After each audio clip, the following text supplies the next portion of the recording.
Look how the diamond blink off my jet. Fresh in my white tee. See the progress. I'm a stunner, stunner, stunner. I'm a stunner, stunner, stunner. Looks like we got another conspiracy theory on our hands, fool. Because apparently, a buff, built-ass bodybuilder yoga teacher goes on a blind date and goes missing. Now, this doesn't make any goddamn sense to me. Because, nigga, how is you this goddamn muscular and your ass just disappeared? Unless the female or dude, you know what I'm saying, is like that nowadays, 2025. What do y'all think happened? Y'all let me know something out of the comments. What do y'all think happened to the missing yoga teacher? Hopefully he's not unalive. But we ain't gonna waste no time, man. Make sure y'all like, comment, subscribe. We ain't gonna waste no time though, man. Make sure y'all like, comment, subscribe. Go tell a friend, tell a friend, tell a friend. And follow me on the ground at sta.kt. Let's get it back. He was beloved by so many, his yoga community, his friends, his family. Then he disappeared. Police believed at the time there was no imminent danger. But then weeks later, like he was found dead. I'm Elizabeth Milner with Law Enforcement. This case is truly troubling on all levels. Marcus Freiberger was set to go on a blind date last month. Then he disappeared. Then his body was discovered at a rock quarry. So was it a murder? Well, as of right now, that remains a mystery. On February 21st, Marcus was supposed to go on a blind date. It's unclear with who, but it's also unclear if he actually met up with this person. But on that day, Marcus did drive to downtown Phoenix, parked at a parking garage. Then he was never seen or heard from since. It's unusual, right? And also worrying. Marcus's family and friends thought so too, especially since he left his beloved dog alone in his apartment. One of his friends told People magazine Marcus did everything with his dog, whether it's trips to the dog park or taking his dog hiking, and if he needed to, he would call someone to watch his dog. But his adored pup Thomas was by himself for 6 to 8 days. Marcus's father even told local news outlets he last spoke with his son on February 21st. Nothing appeared unusual or out of the ordinary. But that same night, he noticed Marcus's phone was disconnected. He called more and more and more, but no answer. Phoenix PD then got a hold of the case, but not until March 14th. So 3 weeks after Marcus's family last heard from him, and 3 weeks after he was supposed to go on that blind date. According to Phoenix PD, in a statement, they said no additional leads or evidence were discovered to determine if Marcus left town or fell victim to any particular crime. But according to Marcus's loved ones, they suspect something terrible happened. He left his dog alone in his apartment, they couldn't find his truck, and he was still missing at the time. But then on March 19th, their worst fears came true. A body was discovered at a rock quarry. The Maricopa County Medical Examiner's Office confirmed the body was Marcus. Marcus's sister confirmed the horrible news as well. In a post to Facebook, she wrote, quote, "It is with a heavy heart that I share the tragic news that Marcus is no longer with us. Losing him feels like losing a part of ourselves, and I know this will be just as difficult for you. We thank all of you for the love and support you have given Marcus and our family." It's heartbreaking to imagine. Her comments are flooded with condolences and kind, sweet messages about Marcus, which goes to show how loved he truly was. But what happened to him? Well, that's unclear. There's no suspect, no persons of interest, no cause or manner of death yet. Just police saying it's a death investigation, and they are waiting for the medical examiner's report before next steps. So it's all just pending. But detectives are asking for anyone with information or knowledge of anything to call them. Even in terms of where Marcus was found, feels and seems suspicious, but we just don't know what happened at this time, leaving many, especially loved ones, just wanting answers as this horrible mystery still continues. I'm joined now by missing persons private investigator Steve Fisher. Steve, thank you so much for joining me today. Police say their investigators are working the case, but in your opinion, are we looking at foul play here? Just by the location that he was found, a rock quarry, it certainly would appear to me that there's foul play involved. It's not, although there is a hiking trail that kind of wraps behind the back of that facility, certainly does not cut through the rock quarry, and the fact that his vehicle wasn't there in that parking lot, that we know of anyway, looks to me like there's going to be foul play involved. Right now, police are just kind of classifying the case right now as a death investigation. They're still waiting for the results from the medical examiner. But as far as searching for a missing person, what all goes into that from someone in your expertise? So they knew the area that he was going to meet a potential blind date, I believe, which is a parking garage around Second and Avenue and downtown. And I mean, that area is covered by surveillance cameras. I have obviously his family many do it. missing persons cases in that area. So I think, that it would have started by, finding out how he left that parking garage. And from there, tracking either him or them on foot or on the vehicle. And there's license plate readers all over Phoenix. So I think it wouldn't be that hard to get an idea where they were at. And then, of course, the area, although it's a remote area, this rock quarry, it is absolutely covered in surveillance cameras, so all around the perimeter. So if somebody did do this, they picked the wrong place to There's probably a camera looking at me right now, and I got no idea. I know a lot of people just kind of forget that part, that we're in 2025 now. There's a lot of surveillance cameras just everywhere, even places that you don't think about. So I'm sure investigators are going to be kind of combing through that video footage there. And I assume investigators are also going to want to speak with whoever Marcus went on that blind date with, or if the person he was set up with. We don't know who that person is, but how important is whatever they have to say. But why did it take 3 weeks for him to get found? It's going to be very important. Obviously, I feel so bad for the dog. I'm got to assume that they've spoken with that person, but until at least they have and they've gotten comfortable with that person, that's their primary person of interest, right? I'm not saying they're suspect, but person of interest that they have to talk Phoenix, how they fuck that dog very well. I am a bit surprised, given the length of time that person maybe hasn't revealed themselves online or in an interview or whatever it may be, to say, hey, listen, I'm that person, and I just want everybody to know in advance to tamp this down that nothing went wrong. But we don't know who that is, and we don't even know if they actually ever met up. So you certainly can't blame that person. But if I was them, I would kind of want to get ahead of this, just because the day and the age we're in now, where social media is going to find this person out eventually. 3 weeks later, they found I would want to get a little bit ahead of the story. They found a dog. I guarantee you that police are telling them not to speak with the public, though, if they're not involved. That can be a catch-22, because although I kind of understand why investigators might want it that way, to the public it won't look that way. Especially, but to answer your question, they are the most critical. They are the most critical piece of this puzzle right now, whether they're involved or not.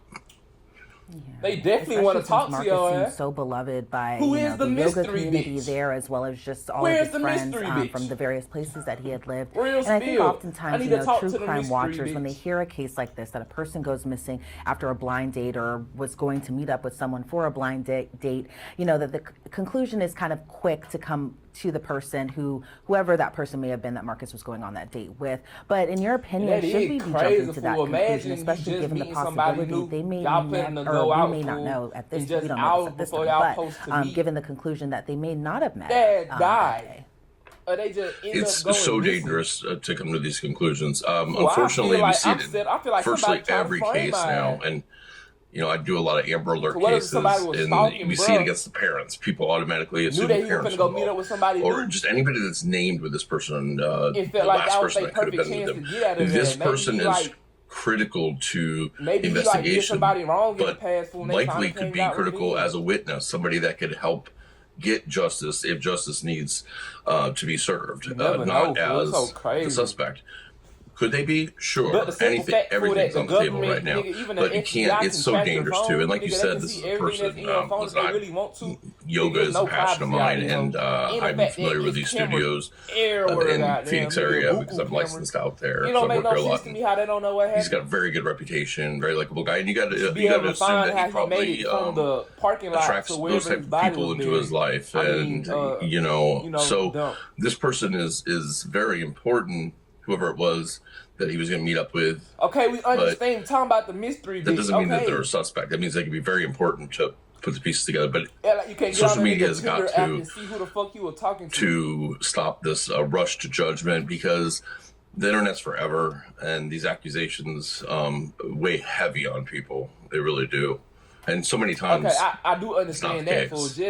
Even though it might seem crazy, like, damn, I planned a date with somebody, the allegations and nigga, are they go actually missing made some until hours later on the we day say of. that this is the person Like, that we fuck? believe. You know, we have to wait until we do jump to that conclusion. That shit for sure is like suspect. To me, I found a big clue just kind of in diving through the reports is that a lot of friends pointed to the fact Marcus like I said, nigga, it could be a scammer or somebody. The dog or his dog was in his apartment in his home for about 6 to 8 days before police or before friends discovered the pup was just all alone by themselves.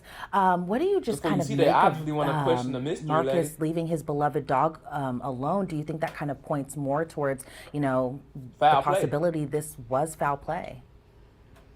I think it does, or either foul play or some sort of medical emergency that he didn't have control of. But I don't believe he'd be in that area if that was the case. You know, when we see when people leave, besides a heat stroke, if people decide to harm themselves, let's say, and they go missing for that reason, they usually are probably hydrated. Take care of their pets are one of their biggest priorities, and they make sure that the pet is with somebody safe or is in an area where people know will immediately be able to take care of it. So I don't believe we'll see that that's the case here. I think that the pet is an indication that it's either foul play or it was a medical emergency of some sort. But again, unless they're saying that he's found in the rock quarry, unless they're talking about the perimeter, which there is a walking path. But again, it's a small walking path and it's used a lot. I don't think it would have taken that long for somebody to come across him if he had just gone out for, you know, a walk or a hike and had some sort of cardiac event or something like that.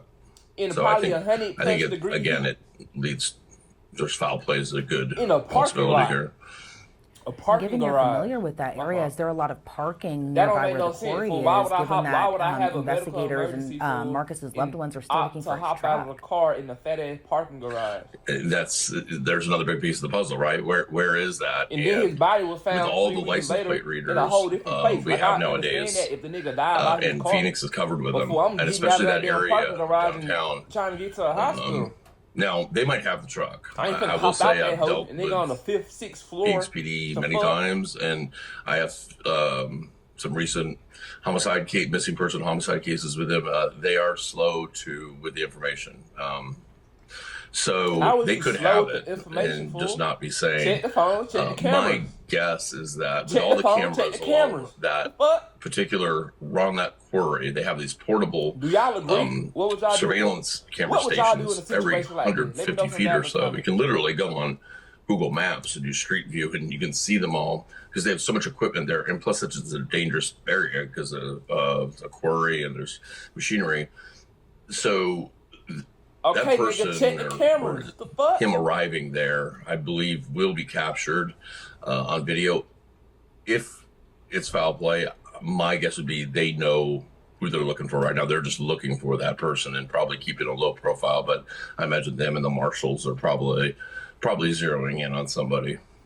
Dude, if it took y'all 3 weeks to find somebody, the timeline of with a find a body, that's something that kind of stood out to me in this case is that, you know, according to the flyer, Marcus was missing since February 22nd. Phoenix PD says that they didn't receive a missing report until March 14th, but they also say they found no leads or evidence Marcus left town or fell victim to a crime. In your opinion, what do you make of the timeline? But also, do you think that, in a way, Marcus's disappearance wasn't taken seriously? That's a long time to be missing. That's what I'm saying. 3 weeks. So that gap between the time of that blind date and him being reported missing, it is a long time. There's no doubt. But I also know, because I only do missing person cases, that there's this hesitation by friends that, like, we don't want to get in their business. Maybe they just needed a break. Maybe there's personal issues going on in their life.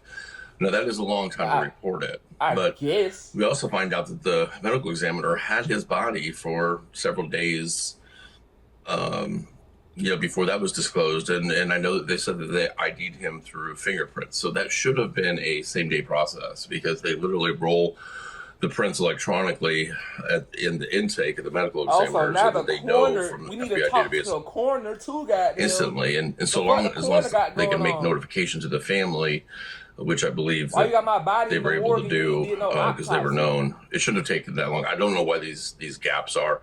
I do understand that people can be hesitant to report them missing, especially if maybe they have some things going on in their life where maybe he has a history in the yoga community of going and doing retreats, or because that is something in the yoga community, to get away and I to guess, but nigga, this ain't no tune out all the excess noise and everything. So maybe there's that thought there, but it is a long time. There's big gaps, and so, but I give some grace on both sides, I guess. I do think it's a little long for police or a little quick for the police to come to that conclusion that there was nothing to worry about, especially when it was known that he was going to be meeting this person, and there's so many cameras in that area. I think that within a day or two of investigative work, they should have had an idea of under what circumstances he left that parking garage.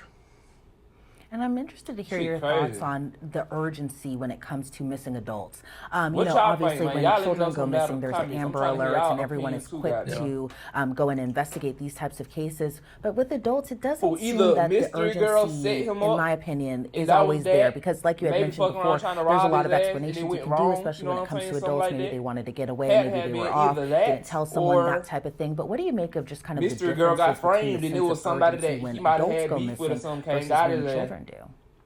It's either one of the two. It's something I deal with every single day, and it can be frustrating. At the same time, I understand adults have the right to go missing.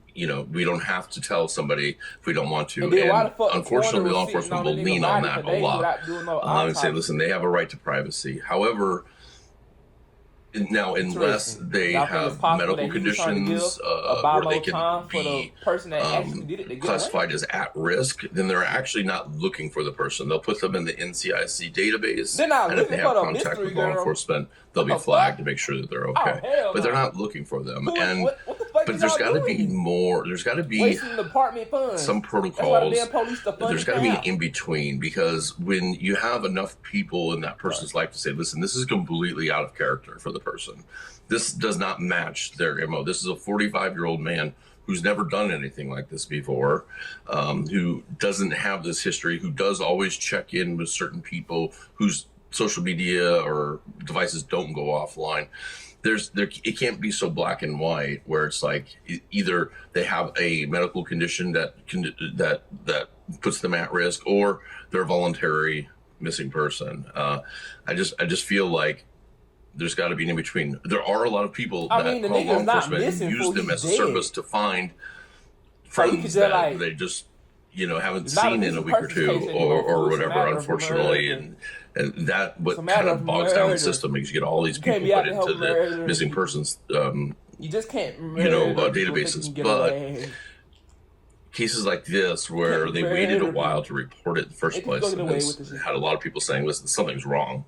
I think that there's got to be, it can't just be voluntary or at risk. There's got to be some sort of middle ground to where there's enough evidence to show that this person does not have a history of this type of behavior, and they need to be looked for. And it's just so devastating overall, especially for his family, for his loved ones, for the yoga community, that just essentially anyone who had loved and adored Marcus. Steve Fisher, I want to thank you so much for joining me today, and appreciate so much your insight into cases like this. Before we sign you off, though, where do you think everything's going to go from here? I think we'll wait for classification from the medical examiner's office, whether it's a homicide or not. And then I think investigators, once that determination is made, my guess is they're probably waiting for toxicology to come back, which does take a long time. But once the determination of it's homicide or not, I think we'll probably get an initial statement from law enforcement to give us an idea. If it is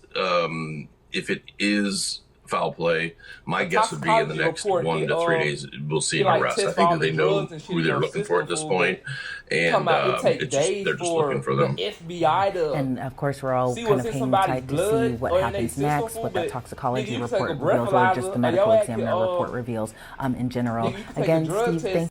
Nah, though, y'all just let me know what y'all think down in the comments, fool, because don't none of that, fool, nothing that I just listened to in this video make any real sense to me. I obviously understand, and I also understand that it's a process, fool, but just make it make sense, man.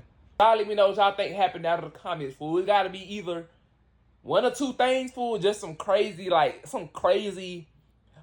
what it is, like, Matrix, deja, some crazy ass shit just happened, fool. But either Mystery Girl probably wasn't actually trying to go on a date. She was probably just trying to set bro up, rob him, get some money, whatever the case may be, and it went wrong.